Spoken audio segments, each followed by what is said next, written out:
Hello, everyone.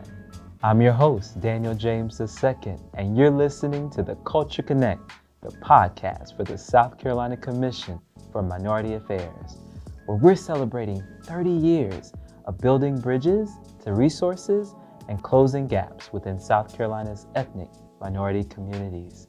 Inspired by the vision of our great Executive Director, Dr. Delores Dacosta, we wanted to highlight the stories of ethnic minority voices across our great state of South Carolina. You're going to hear from HBCU presidents, civil rights icons, farmers, minority entrepreneurs, men and women, striving every day to make South Carolina a great place to live for all of its citizens.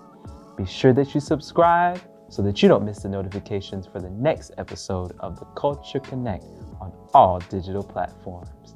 Let's tune into the episode.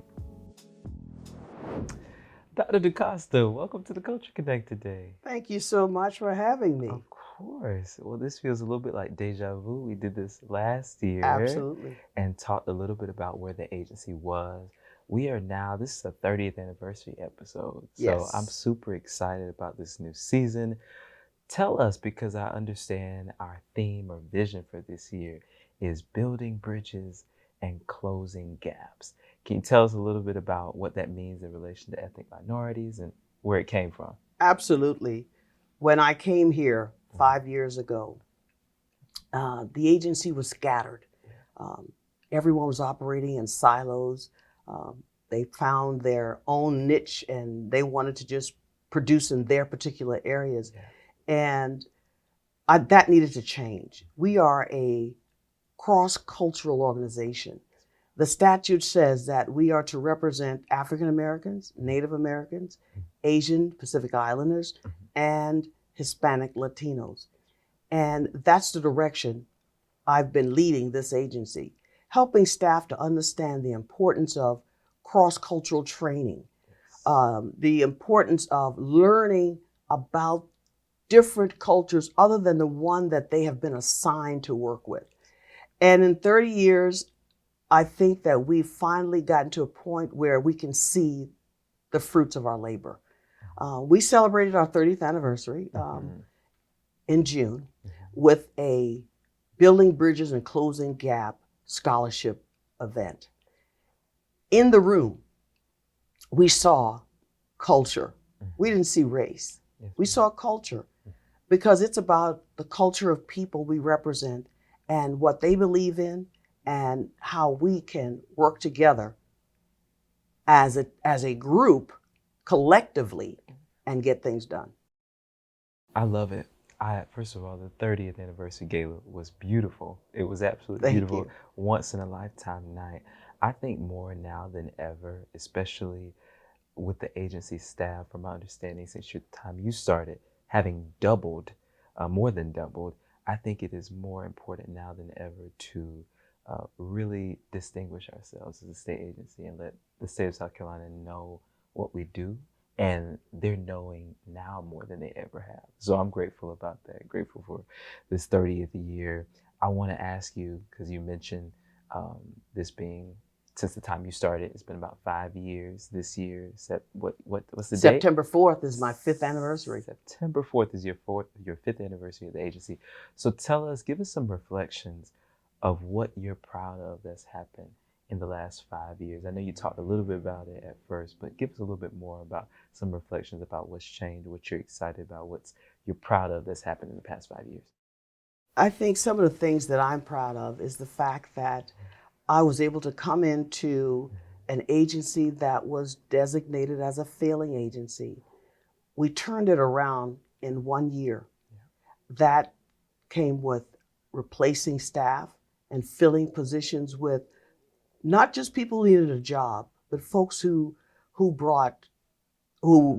created value to the agency. They brought something with them to help us to grow into that multicultural agency that we are today. I started with about 9 people. Now I have about 23 people on staff. That's because I added divisions, I added communications, I added project managing. We expanded our small business. We added the kinds of things that would complement what we do as a multicultural agency. We've placed our focus on culture.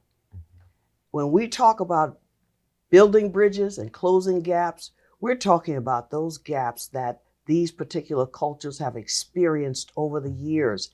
And we've created ways on how we can close those gaps.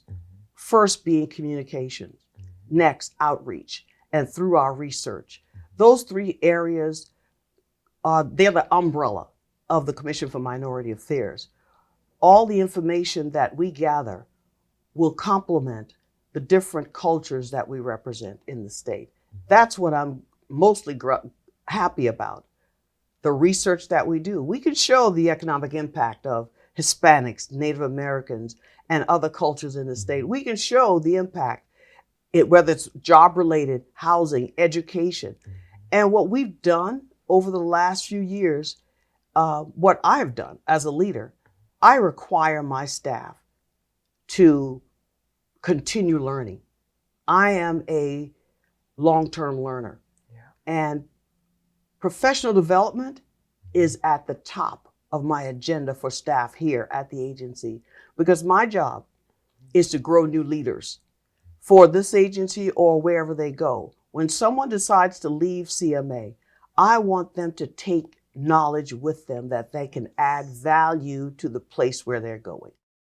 You definitely have been called to cultivate leaders here at the agency. And I love what you said about having passion and not just hiring people, because these are sensitive groups, sensitive issues, and they deserve care. And you must be passionate about ethnic minority communities to work here at CMA. Absolutely. And that's a message that we're driving still to this day. Having the compassion to work with people of different cultures. That's right. No culture is identical. And as a commission, our job is to be able to relay that information to the public, to other state agencies, letting them know that in order to communicate or to serve these different populations, you have to understand their language. That's right. You have to understand their culture, their beliefs, and it cannot be ignored if we are to close the gaps. That's right. I love it. It's such a clear vision. And when someone asks me what CMA does, I can say it so clear now. And I feel like that says a lot about the way in which there's a continuity of vision and also implementation that's throughout the agency as well. Now, you mentioned being a lifelong learner. I'm looking at your desk, as I said last year, you had a Cornell leadership certificate. Okay, now you've got another one from Yale School of Management. Absolutely. You're always learning, and that's a great thing to see from an agency head. What about, well, you're a transformative leader as well, and part of that also means being critical about the state of the agency and what needs to change. So tell us a little bit about what do you feel like needs to happen next and change, and what's coming? What can we expect coming from the agency next? Well, for the next few years, this year, we're going to rewrite our vision as well as our mission for the agency. We're going to add some things to it and to build capacity. I would like to see my staff, each individual staff member, thoroughly trained in cultural competency because of who we are. It doesn't matter if I'm African American. I should be able to walk into a meeting with Hispanics or Native American or Asian and be able to relay the message of CMA regardless of the culture. That is one thing that I will be focusing on over the next year, cross-cultural training, and also educating staff on the importance of communicating with the different cultures that we serve. If I'm the African American program coordinator, sure, my primary focus will be on what's going on in African American communities, but you should be able to go and tell anyone what's going on in our Hispanic communities. And understanding why it's important for people to know that culture is good. Culture adds value to the state of South Carolina. It does not take away from the state. And the more we understand culture, the less we'll focus on race in the state. It's very true. And the thing about cultural competency is it doesn't just work between ethnic minority groups, it works within as well. Absolutely. When you talk about generational divides, a African American or Latinx business owner 30 years ago that's trying to get a place downtown is not going to face the same factors as the African American business owner trying to establish one now. So there needs to be that conversation and exchange. Absolutely, and that's what we do. We try to explain to our constituency that what we did 30 years ago worked 30 years ago. That's right. But we're in 2023. It's time to see what's going to work today. What it's going to take to run a business today. Right. What it will take to get an education today. Right. We focus a lot on our colleges. We work a lot with our colleges and universities. We partner a lot with our 2-year, our technical colleges, because South Carolina is a manufacturing state. We need more people focusing on trades in manufacturing than we do 4-year degrees. It's true. A 4-year degree, sure, 20 years ago, that was the degree. Everyone wanted a 4-year degree. Today, we have more 4-year degree folks going back to school to get a trade because they cannot get the kinds of jobs they need to support their families. Yes, ma'am. So here at the Commission, we help to open that door. We help to bridge that gap by bringing more people in line with the importance of the kinds of education you look for, the kinds of trades that are available, our partnerships with our technical colleges, our HBCUs. We work with USC, we work with Columbia College, we work with Clemson University, all of these schools, because of the minority populations that are included in these schools. We want folks to understand that the minority population is a strong population in the state of South Carolina. And the social and economic impact is great, and it's good for South Carolina. That's right. Listen, what I hear is ethnic minorities in South Carolina have options. Absolutely. And that's a good thing. Absolutely. That's a great thing. We moved from Greystone Boulevard. Yes. Now we're in Stonebridge Drive. That's right. And we have an enormous office space, but our team is expanding and expanding, and we might be at capacity. Absolutely. In a little bit of time. We are going to be at capacity this year, and the good thing about where we are now, there's room for growth in this building, right down the hall from us. Because as we grow, one thing I'm doing now is I'm getting more people trained in grant writing, because we want to provide a service to the community, particularly those who are nonprofits. We have folks trained in project management.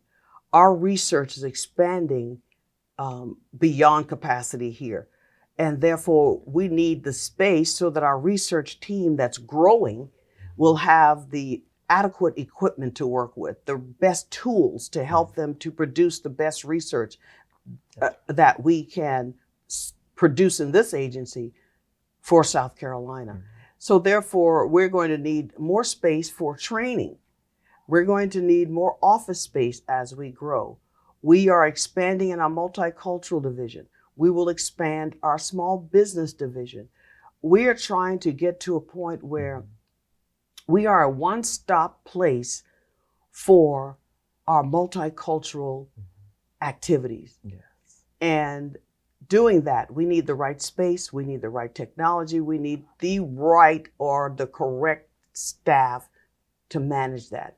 And so therefore, as we grow, I bring in more people who bring other ideas that can help us to expand the agency so that we are the one-stop place that folks will call when they're trying to get data on minority communities, or when they want us to help them get into communities like we did during COVID or any other incident, natural disasters, and folks want to get into the rural areas or the Native American communities, like we're doing now with broadband. We've been asked to help to get the message to rural communities on the broadband infrastructure that's coming throughout South Carolina.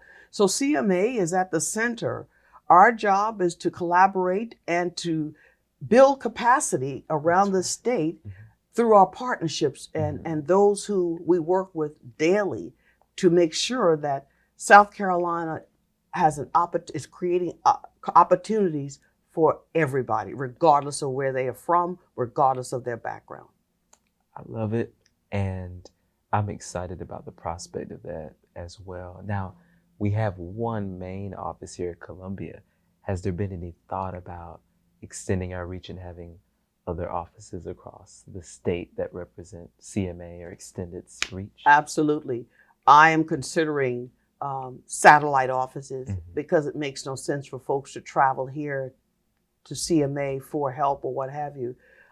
With field reps, we can have satellite space, whether we work with the counties or existing state buildings where we have one office there, so folks can come to our offices around the state. We'll need at least 4 satellite offices around the state and have field reps there so that field reps do not have to come into the office but maybe once a month or once a week for a staff meeting or what have you, but they're out in the field and they have a place to go and do their work. So I am definitely looking at expanding our reach through satellite offices and additional partnerships with local government agencies. I love it. I love the way in which CMA is able to create partnerships so easily. When you talked about those campaigns or even helping raise funds or aid in times of disaster, I've even thought about, Mr. Cecil Williams with his Civil Rights Museum. He's starting a campaign, and our platform has been able to push that agenda, or other places throughout the state helping business owners find capital. This has been the one-stop place for them to find that. Absolutely. We try to help those who cannot find the resources through traditional means, like the disadvantaged small businesses. They can't walk into a bank to get a loan, but we have partners who could help build these businesses and get them the financial support that they need to grow their businesses. We do the same with nonprofits who are trying to identify funding for their organizations. We can help with researching and we can help them. We don't want to get into the habit of writing their grants for them. What we want to do is teach people to do it and what the requirements are when applying for grants and what they need to do. Absolutely. And people are learning and they're surely grateful for the resource that CMA has to offer. We're going to talk with our coordinators a little bit later in the episode and in the next episode. How do you want to preface or set them up in terms of that conversation about the importance of the team that you have here and that type of thing? Well, I want, when you talk to program coordinators, the message should still be the same. Building bridges, closing gaps, regardless of the culture they're working with. And I want to see more emphasis placed on crossing over, cross-cultural experiences, because we have to get that right at the commission before we can take that out into the public. We have to know that my team has to be strong in cross-cultural training. Yes, we have to take the lead in this. Right now, we are helping, for example, with the Department of Corrections. They are developing their system, a better system for reentry. Most of the people in prison are going to be ethnic minorities.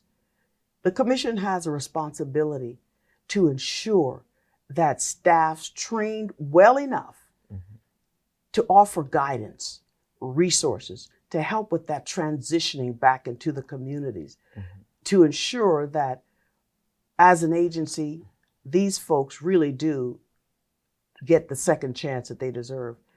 And we do that with everyone. We do it with small businesses. We work with commerce. We have partners in all of the small business, women's business centers, SBA, South Carolina Minority Business Development Centers.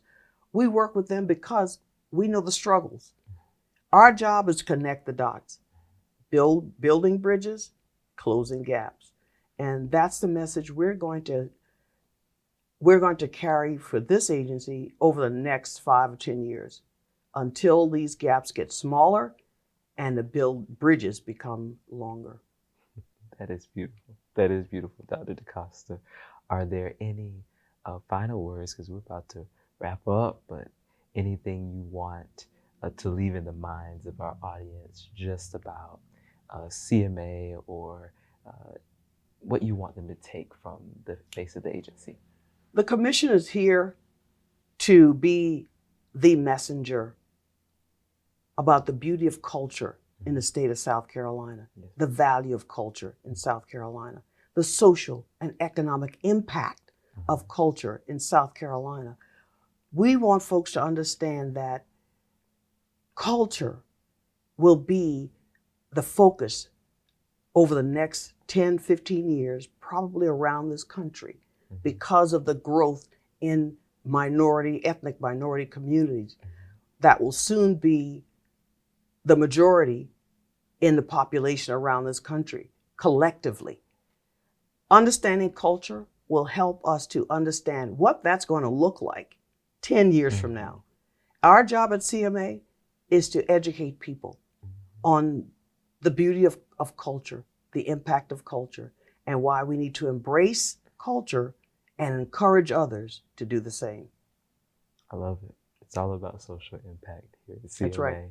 And I appreciate your time today, Dr. Thank Dacosta. you so much. You're so busy, but I thank you for just making time for Absolutely. us today. Absolutely. And sharing the vision of the agency. Thank you. All right. Welcome to the Culture Connect this morning, y'all. Thank you for joining me. Thank you for having us. Of course. This is, of course, a special 30th anniversary of the commission episode. And I just want to begin by first having you introduce yourself, say what your role is at the commission, and then what drew you to work for the best agency in the state of South Carolina. Well, I'm Christine Currie. I'm the Asian American Pacific Islander Program Coordinator here. And I've always had a love of advocacy. I'm also the product of an immigrant mother. So I know she worked really hard growing up to make sure I had every opportunity available. So I really just want to be that voice and that person for the AAPI community here in South Carolina. I love that so much. That's good. How about you, sir? Well, good morning. I'm Jerry Francis. I'm the Native American Affairs Program Manager here. And I came to the Commission for Minority Affairs as a way of utilizing my skill set and my degrees to help Native American people, realizing that I probably wasn't going to go back home to Maine, where I'm originally from, work for the tribal government. So I wanted to use my skill set to help the natives here in South Carolina. I love the passion already. I can hear it through the reasons why you came. Advocacy. That's a huge strand throughout the conversation. And we'll get to that in a second. Christine, I know that this is your first year at the commission, right? Yes. So tell us about navigating coming to a state agency, having to learn its vision, its purpose, and also working in a new division, I guess. Can you talk a little bit about that? Yeah, so I am the newest and the smallest division and one of the most diverse. So we're still growing, definitely trying to work on community ties. I've done a lot of introductions and kind of informal interviews with people just to get myself known in the community so that they know that I'm the new face at CMA for the AAPI community. And really just letting them know that we're working on research and resources for them. Whether it's education, health and wellness, anything that they may need. So just really doing a lot of outreach. Sounds good. Now, I know you have a new addition too, as well, this past year as well. Do you want to talk about that? Yeah, so I'm actually a new mom. I have a little 3-month-old at home. I like to think he's also the newest intern here. Awesome. Everyone has been so wonderful, treating him like part of the family. But yeah, it's also made me really think about the opportunities I want my son to have, when he's in grade school, when he goes to college, as a young man growing up in the state of South Carolina, what kind of resources do I want available for him? So that's definitely driving me to work as hard as I can to make sure that the AAPI community is represented and has the resources available for them. I love that. You have so many new things going on in your life. So that's so exciting. And we are trying to strive and make a better future for people's children, but particularly even Christine's child. So let's hope we can continue doing that great work. Jerry, I know that you're not new. I guess you came in new as a program manager, but can you even talk about maybe some of the things you've had to navigate in your role, or the coming to the commission as it was sort of transitioning leadership wise? Can you talk a little bit about that? Sure, I'd be glad to. Yeah, primarily in my history of service in state government, I've primarily worked in, I guess what you would call direct service provision.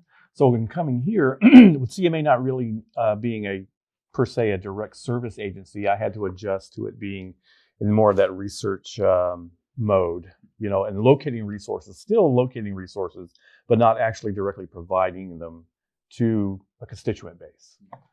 So that was the biggest adjustment for me, because I came from that, again, direct as a rehab counselor and so forth, working one-on-one with individuals and meeting daily, where this was more of a transition to a programmatic. So it was a little adjustment for me, but I found that there was a good mix here too. So it's worked out. What you said, Jerry, is very reminiscent of a conversation we had in a prior episode with Dr. Winona Hare about there being a need for awareness concerning literacy being a huge issue in the Catawba Nation, and then also the issue of cultural preservation. How do we go about making sure that Native cultures are not being exploited, and that type of thing? I guess I would direct the question to both of you and ask, how are you ensuring, through your role at the Commission, that these communities' cultures are being preserved? You, API, you, and Native American community. Yeah, I know for AAPI, I'm trying to go to as many openings and events as possible, as well as try to sponsor those events to help with funding if they need.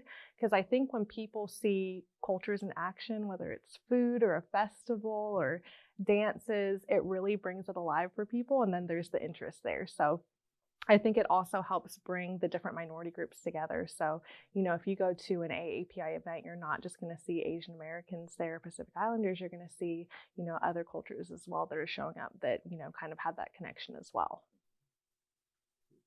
And on the Native American side, part of, I guess, my role in advocating for cultural preservation and awareness. While the employment workforce initiative is going on, there's also the outreach effort I've been making to different colleges and universities around the state. And I speak at colleges and universities that offer courses in Native American history. And again, just more or less emphasizing the point that even though you guys are learning history and that natives were here, again, change the verb to are. Yes, are. That they are here and plan to be here. Yes, that's right. For the ongoing. Many tribes do that on the local level with local public schools, elementary schools, but I'm doing it on the college level just to help the college students understand that Native Americans are still here. Because many times, unfortunately, it's not mentioned in their textbooks. And so, to make them aware. And CMA has been, in a sense, advocating or I guess engaging in that via the financial sponsorship of powwows around the state. And that's how Native communities reach out to the non-natives, is making them aware, holding powwows to introduce non-natives to their culture. And it's a misnomer that many non-natives think that they can't attend powwows because they're not native. That's not true. The purpose of the powwow is to get non-natives into and make them aware of their culture through the powwows. I love that. And I love how you talk about sponsorship, because I think it's one thing to use even a mic or platforms like this to talk about these issues, but it's another to actually put what's needed resource-wise behind it to actually bridge that gap between ethnic minority communities and resources, and close the gaps within communities as well, and to actually put your money where your mouth is, like quite literally. So I really appreciate that from both of you. Speaking of building bridges and closing gaps, I want to talk about, how do you see the projects and initiatives that you're doing now? How do they fit within this 30th year celebration? By the way, the gala was absolutely beautiful.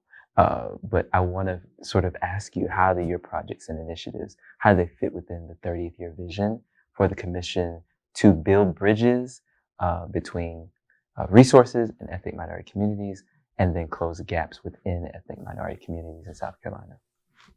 Yeah, I know for AEPI, like I said, it's the most diverse. So definitely bringing those different communities together, but also having those smaller communities like mine work with some of the larger divisions, you know, the African American division, Latino, Hispanic, because they have more set resources. And so they kind of know what works and what doesn't. So making sure that those larger communities can help the smaller ones get developed as well, as far as, you know, starting nonprofits, associations, so that there's more representation. And on the Native side, looking at the goals of the, you know, what the 30th anniversary stood for, it stands for. The American Indian Workforce Development Initiative specifically addresses the unemployment issue rate amongst Native Americans. So to get Native Americans connected with the employment resources in the state, so that every Native American has equal access to employment opportunities. And to train those providing employment opportunities, help them understand the Native culture. Amazing. Amazing. Well, happy 30th anniversary to the commission. We are so excited about your divisions and what you'll be doing in the forthcoming year. And just thank you for joining us on the Culture Connect this morning. All right. Good day, everybody. Did you enjoy the episode? I hope you did. Be sure that you subscribe to our YouTube channel and connect with us on all digital platforms so you don't miss the next episode of the Culture Connect. We'll see you next time, everybody.